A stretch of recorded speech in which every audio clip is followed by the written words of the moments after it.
When you leave the house for your commute to work and notice that t-shirts and jackets are slowly getting replaced with coats, you know the cold, wet weather of winter's definitely on the way. This may dampen our journeys a little and leave some of us feeling a little miserable, but on the upside, we do have the golden shades of autumn starting to appear, and there's also early morning mist fog we can use to add an extra environmental twist to our imagery. Leave your flash at home and pack your tripod so your camera has a steady support for the long exposures you'll be using.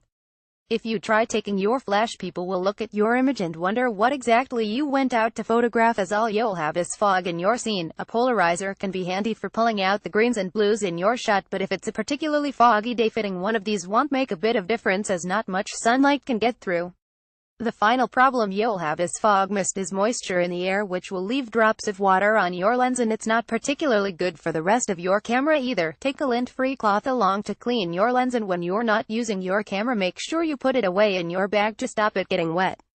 The Nikon D5300 is a great camera for fog photography as it features no OLPF optical low-pass filter, enabling you to get the sharpest image quality possible.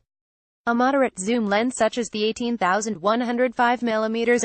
f3.55.6G will be ideal for framing the shot. High ridges and cliff tops are a perfect place to head to, as they give you great vantage points over valleys which hold the mist fog like a boulder. Try to get in among it to add a touch of mysticism or eeriness to your photograph.